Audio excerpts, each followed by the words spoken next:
ভালোভাবে জনিপথটা কাটার জন্য হাতের কাছে কাঁইচি কিংবা কোনো রকম কোনো ব্লেড না পেয়ে যা পাওয়া গেছে সেটা দিয়ে তাকে ধর্ষণ করা হয়েছে, তার জনিপথ কেটে তাকে ধর্ষণ করা হয়েছে। আমি শুধু এতটুকু বলতে চাই, আমার বোন আমার কাছে সেফ না। আমার বাসায় আমার হাজবেন্ড আছে, আমার শ্বশুর আছে, শ্বশুরের বড় ভাই। হ্যাঁ হ্যাঁ, কারোর সাথে কথা বলেনি মাম্মা। অথচ আমার কাছে আমার বোন সেফ না, আমার সন্তান আমার বোনের কাছে সেফ না, আমার সন্তান আমার কাছেও সেফ না। আমি লিফটে করে নিচে পাঠাইলে সে উঠতে উঠতে হারায় যায়, চকলেট কিনতে বাইরে দিলে সে হারায় যায়, বাচ্চাকে নিয়ে রিক্সায় করে ঘুরলে একদল মানুষ হিংস্রর মতো আসে টেনে নিয়ে চলে যায়, হাই হাই করে মা। আপনি একটা জিনিস চিন্তা করেন,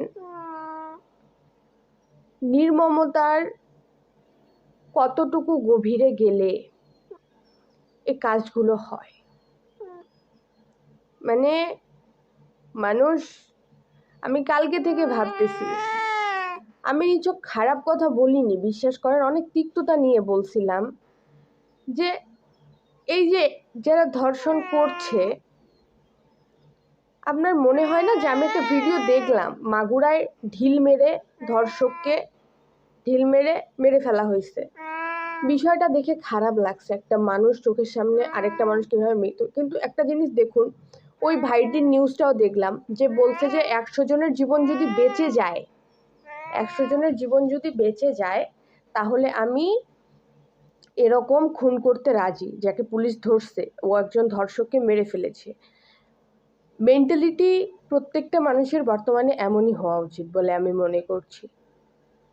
আপনি চিন্তা করেন না, আপনার কিছু বছর আগের একটা নিউজ মনে আছে কিনা আমি জানি না, হাসপাতালের 3 থেকে 4 বছরের বেবিকে বা 7 বছরের বেবি বা এরকম কিছু একটা, আমার ঠিক বয়সটা উল্লেখ করে আমি বলতে পারতেছি না, এরকম একটা বেবিকে হাসপাতাল থেকে নিয়ে যায়, তারও জনিপথ কেটে ব্লেড দিয়ে দেন তাকে ধর্ষণ করে আবার নালার মধ্যে ফেলে দেওয়া হয়।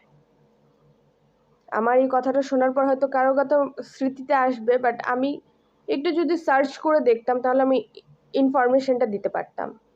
যাই হোক, ধর্ষকদের অবশ্যই বিচার চাই।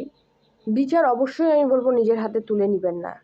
আমি আইনকে বলবো, আমি প্রশাসনকে বলবো, একটু কঠোরতা অবলম্বন করুন, এমন একটা দৃষ্টান্তমূলক শাস্তির ব্যবস্থা করুন আপনারা, যাতে করে মানুষ একজনের শাস্তি দেখে 100 জন ভয় পায় যে না, এই অপরাধ করা যাবে না, যদি বাই এনি চান্স ধরা পড়ি তাহলে এরকম অবস্থা হবে।